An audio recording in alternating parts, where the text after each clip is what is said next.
donde quiera que usted se encuentre.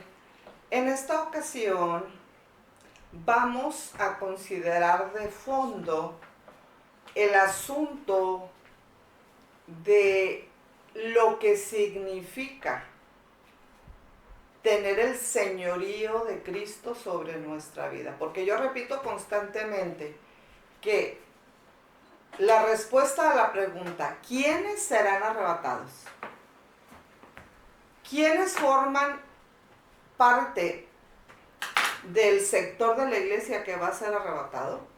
Yo continuamente digo que aquellos para quienes Cristo es su Señor, que piensan, sienten y hacen lo que Cristo dice que debe hacerse, pensarse y sentirse, son los que van a ser arrebatados. Entonces vale la pena que nosotros tomemos en consideración con mucho interés qué significa ya en la práctica el señorío de Cristo. Entonces en esa línea de pensamiento va este sermón, para que observemos también que toda la Biblia realmente trata sobre este asunto, ¿verdad? De este acontecimiento tan importante que se viene. Bien, yo he querido titularle a esta reflexión sobre la aplicación práctica del señorío de Cristo: en casa del herrero, hasta donde palo. Bien, el pensamiento que nos ocupa empieza a desarrollarse teniendo como marco de referencia a Elí y a sus dos hijos. Dice la palabra que Elí era muy viejo y oía de todo lo que sus hijos hacían con todo Israel y cómo dormían con las mujeres que velaban a las puertas del tabernáculo de reunión, según 1 de Samuel 2:22. Los hijos de Elí eran hombres impíos y no tenían conocimiento de Jehová.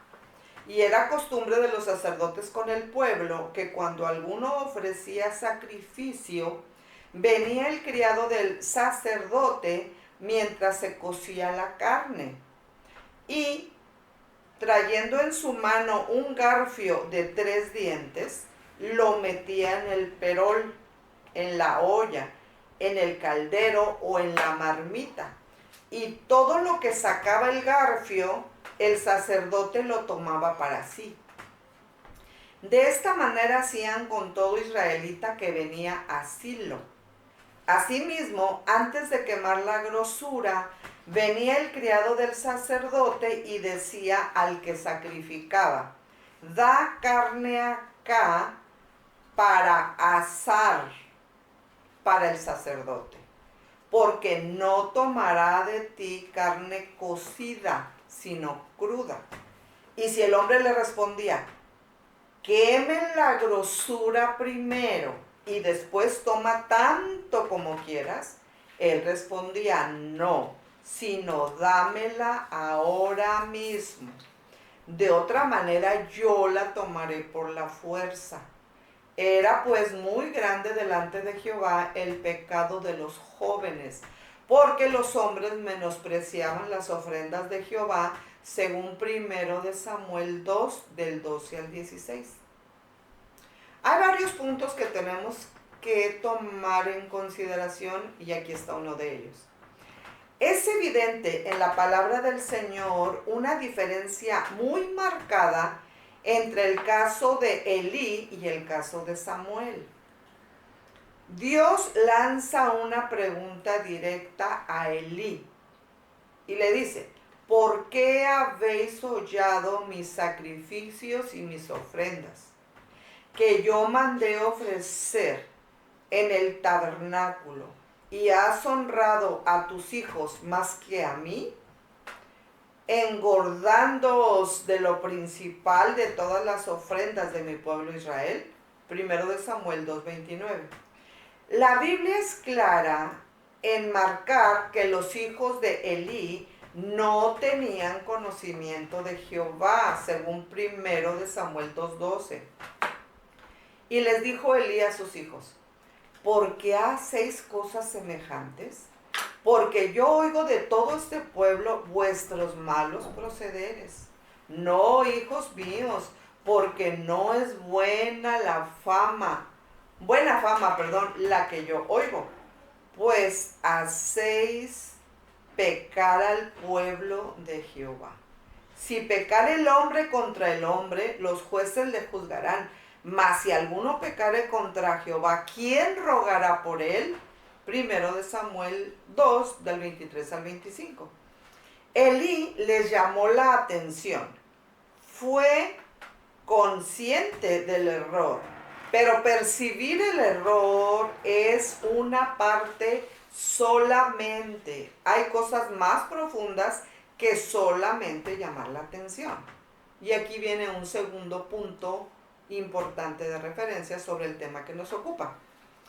Y les mostraré, dice Dios, que yo juzgaré su casa para siempre, por la iniquidad que él sabe, porque sus hijos han blasfemado a Dios y él no los ha estorbado.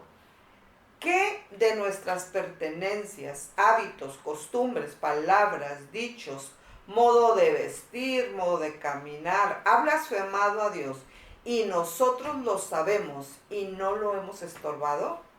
¿Por qué, siendo herreros, hemos de tener en casa asadón de palo? Por otro lado, tenemos el caso de Samuel. No anduvieron sus hijos en el camino de Samuel, pero no anduvieron los hijos por los caminos de su padre, dice la Biblia. Antes se volvieron tras la avaricia, dejándose sobornar y pervirtiendo el derecho. Primero de Samuel 8:1 al 9:27. Es entonces cuando el pueblo, siendo Samuel ya viejo, pide rey, y Dios se molesta con la petición del pueblo, pero en ningún momento Dios hace a Samuel un reclamo como el que le hizo a Elí, según primero de Samuel 8:1 al 9:27.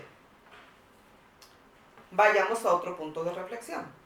Esto me hace pensar a mí en aquellas cosas que forman parte de nuestras propiedades, de nuestras pertenencias, pero que son de nuestra propiedad por razones ajenas a nuestra voluntad. Por ejemplo, todo aquello que de alguna manera o de otra nos ha afectado negativamente en el transcurso de nuestra vida, sin que nosotros hayamos podido hacer nada para cambiarlo. Era imposible cambiarlo. De alguna manera o de otra, eso nos afectó negativamente y aún ahora seguimos manifestando actitudes y conductas incorrectas en base a esas experiencias negativas del pasado, que escaparon, repito, de nuestro control y voluntad. Dios no nos reclama ni castiga por aquello de lo cual no somos responsables. Pero el asunto aquí es que Dios no está de acuerdo en la actitud ni en la conducta incorrecta, independientemente de que haya venido a ser propiedad nuestra, ella o su causa, de manera involuntaria. Aquí la esencia es: he sido llamado a una vocación excelente, a una vida excelente, a un pensamiento excelente, a un sentimiento excelente y a un actuar excelente, y no puedo conformarme con menos. No es cuestión de justificar mi mala conducta o actitud. Es cuestión de que si somos herreros, no hay por qué tener en casa asadón de palo. Misericordia y juicio cantaré. A ti cantaré yo, oh Jehová. Entenderé el camino de la perfección cuando vengas a mí. En la integridad de mi corazón andaré en medio de mi casa. No pondré delante de mis ojos cosa injusta. Aborrezco la obra de los que se desvían. Ninguno de ellos se acercará a mí. Corazón perverso se apartará de mí. No conoceré al malvado. Al que solapadamente infama a su prójimo, yo lo destruiré. No sufriré al de ojos altaneros y de corazón vanidoso. Mis ojos pondré en los fieles de la tierra para que estén conmigo. El que ande en el camino de la perfección, dice Dios, me servirá. No habitará dentro de mi casa el que hace fraude, el que habla mentiras, no se afirmará delante de mis ojos. De mañana destruiré a todos los impíos de la tierra, para exterminar de la ciudad de Jehová a todos los que hagan iniquidad. Dice el Salmo 101 en los versículos 1 al 8. Cuando nosotros insistimos en hacer lo malo delante de Jehová, independientemente de que tengamos, entre comillas, justificación para hacerlo, estamos incurriendo en terreno peligroso. Y el mensajero respondió diciendo, Israel huyó delante de los filisteos, y también fue hecha gran mortandad en el pueblo, y también tus dos hijos, Ofni y Finés, fueron muertos, y el arca de Dios ha sido tomada, dice 1 Samuel 4:17. Enfaticemos un nuevo punto. El arca es el símbolo de la presencia de Dios, de Jehová, que estaba el arca en el lugar santísimo, y los hombres de Bet-Semes habían mirado dentro del arca de Jehová, muriendo 50,070 hombres. ¿Cómo es posible que nosotros seamos a veces o muchas veces más reacios a acatar las disposiciones divinas que inclusive gente que no conoce a nuestro Dios? Otro punto. No podemos aspirar a nada que no sea el primer lugar, el de la excelencia, el de la vida en el Espíritu, si queremos que Él haga su morada en nosotros, en nuestra casa. Y observaréis si sube el arca por el camino de su tierra. Él nos ha hecho este mal tan grande. O sea, hay que relacionarlo con la idea anterior. Y si no, sabremos que no es humano la que nos ha herido, sino que esto ocurrió por accidente.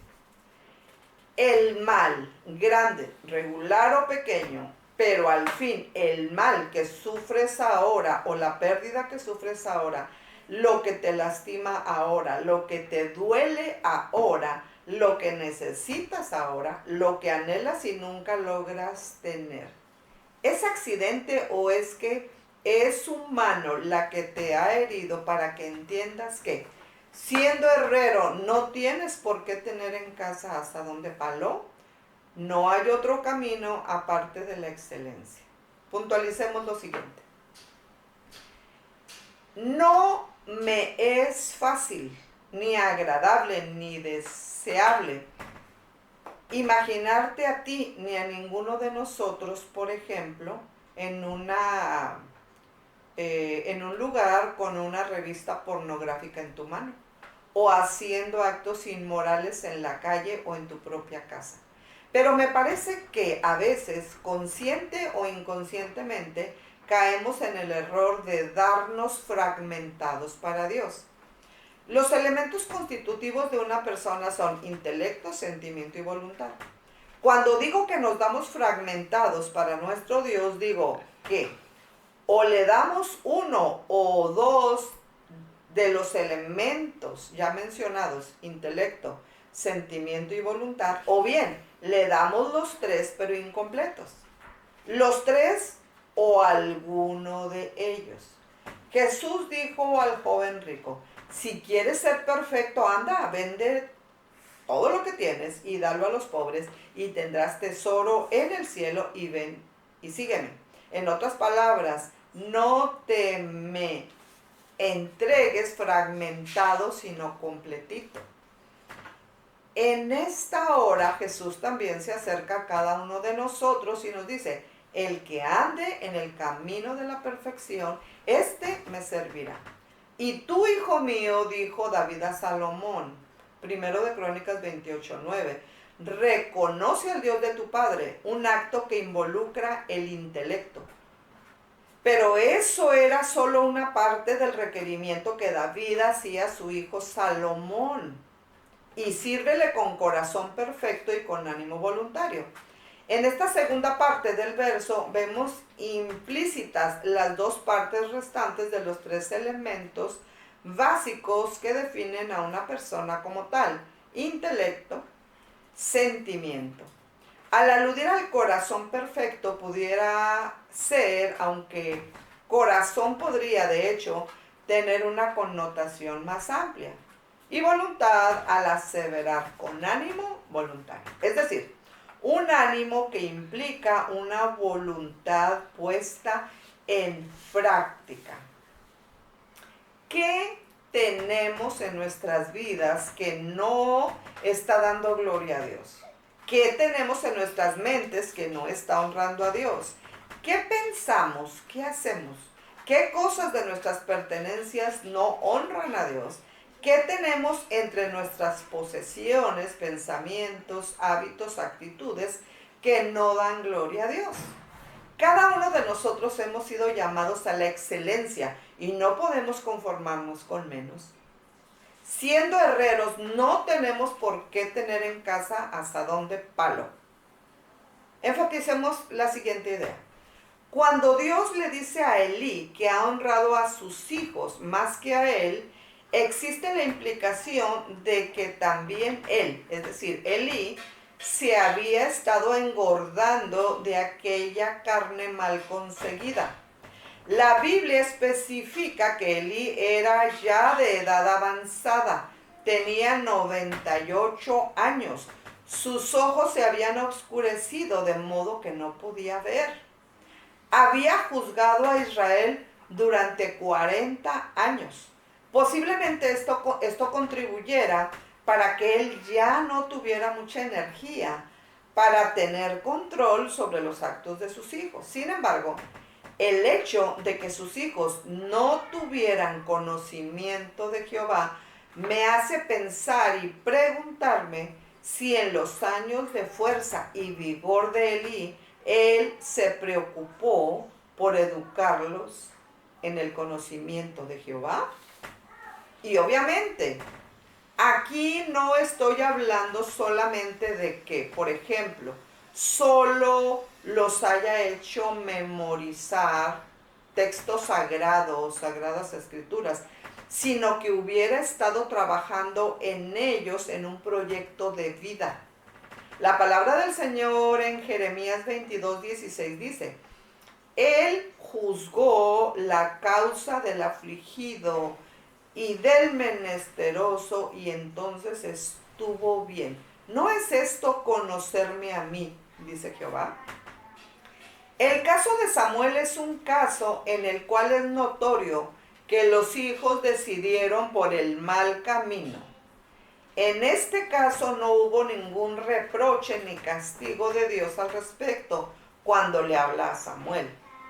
Cuando los filisteos vieron que les estaba yendo mal cuando tenían el arca en su poder, he pasado a una nueva idea, preguntaron a los sacerdotes y adivinos qué harían. Y ellos les contestaron, perdón, ¿por qué endurecéis vuestro corazón como los egipcios y Faraón cuando endurecieron su corazón?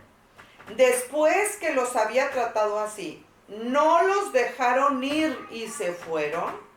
Los filisteos, en base a la experiencia que habían tenido los egipcios, habían aprendido acerca de quién era el Dios de Israel y en base a esa experiencia optaron por dar gloria al Dios de Israel y desistir de su error, comprobando además que lo malo que les estaba sucediendo no era un accidente, sino la consecuencia de su error o necedad.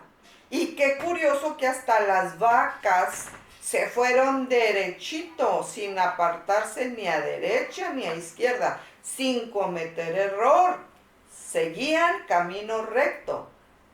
Pero yo, por ejemplo, muchas veces no actúo como ellas, como las vacas, sino que cometo el error, me desvío del camino de la voluntad de Dios para mí y lo peor, persisto en el error. Pero volviendo con el asunto de las vacas que habían mandado los filisteos para devolver el arca al pueblo de Israel, tenemos que, en la ceremonia de premiación, permítame ilustrar, el primer lugar con el oro se lo llevaron las vacas, porque se fueron derechitos sin error por el camino que se les marcó. El segundo lugar con la plata se lo llevaron los filisteos, porque aunque cometieron el error de tomar el arca, lo que aprendieron de la lección dada por Dios a los egipcios, cuando los egipcios tenían cautivo al pueblo de Dios, ese aprendizaje les sirvió para no volver a cometer el mismo error. Y si yo les preguntara a los del pueblo de Israel, ¿y ustedes por qué obtuvieron el tercer lugar? Me hubieran respondido, porque no había cuarto lugar. Los de la propia casa de Israel, a los que les correspondía el arca y a los que fue llevada por las vacas, primer lugar. De parte de los filisteos, segundo lugar, con todos los honores y cuidados que el caso requería. No alcanzaron ni el premio de consolación, ni siquiera la medalla de bronce del tercer lugar, porque no la trataron debidamente. Me estoy refiriendo al arca. Vayamos a la siguiente idea. ¿Cómo es posible que nuestras casas, que deberían ser modelo de honestidad, practiquemos la deshonestidad, la mentira, la burla, el maltrato infantil, la envidia, los celos, el pleito, el robo, la flojera, la irresponsabilidad, etcétera, etcétera, si nuestra casa es la casa de un hijo de Dios? Nosotros mismos como cristianos somos templo del Espíritu Santo y por lo tanto no podemos tener en ese templo suciedad o basura, literal o figurada. No hemos sido llamados a ocupar ni siquiera el lugar del premio de consolación, de la medalla de bronce. Hemos sido llamados a la excelencia. Y no puede ser que las vacas tengan el primer lugar y los filisteos el segundo lugar. Hermanos o personas que me escuchan, hemos sido llamados a la excelencia. No hemos sido llamados a un término medio. Mas porque eres tibio y no frío ni caliente, te vomitaré de mi boca. No hemos sido llamados a términos medios, ni siquiera al segundo lugar. Ese déjenselo a los filisteos. Con el azadón movemos las cosas hacia nosotros, las acercamos, no las alejamos. La madera, palo, implica un momento de término en el uso del azadón. El hierro implica permanencia en el uso del azadón. Posiblemente haya sido el uso de la madera, relaciones de deshonestidad, mentira, flojera, descuido, etc. en nuestra casa, lo que puso término al uso del azadón por las características implícitas en la madera, que implican término de uso. Hemos dejado de mover hacia nosotros algo que necesitamos o que deseamos tener con nosotros. Y no me estoy refiriendo aquí al refrán del que tiene la filosofía equivocada o egoísta de atraer hacia sí todo con el azadón. No me refiero a eso, ¿Por qué si somos herreros hemos de tener en nuestra casa asadón de palo de madera? A la madera le entra polilla, al hierro no. A la madera se le puede quebrar, al hierro no. O con suma dificultad. La madera no dura mucho, el hierro permanece. Si somos herreros, hay que tener en casa lo que tiene la fortaleza, la permanencia. No tenemos por qué adaptarnos a la madera. Y no estoy implicando tampoco la teología de la prosperidad. Estoy hablando de la excelencia que viene con la estancia y la permanencia del Espíritu Santo en nosotros mismos, en nuestras casas. Porque esa excelencia se transmite a todos los ámbitos de la vida e inspira a otros para que también vengan a la excelencia de la vida en el Espíritu. Yo creo que ninguno de nosotros estará en este momento en el caso de los de Beth-Semes, pero analicémonos y pensemos en qué pudiéramos estar contristando al Espíritu Santo y pidámosle que nos ayude para crear en nuestras casas y en nosotros mismos una atmósfera, una conducta, una vida que lo complazca a Él, porque de otra manera Él no estará dispuesto a habitar en nosotros, en nuestra casa, si no queremos tomar el lugar que nos corresponde con las debidas responsabilidades y condiciones. Tú que predicas que no se ha de odiar, ¿odias? Tú que predicas que no se ha de perdonar, ¿perdonas? No sea que habiendo sido yo heraldo para muchos, yo mismo venga a ser reprobado. Necesitamos estar listos para enfrentar la eternidad. Seamos excelentes manifestando en nosotros el señorío de Cristo. Dios les bendiga, un placer haber estado con ustedes.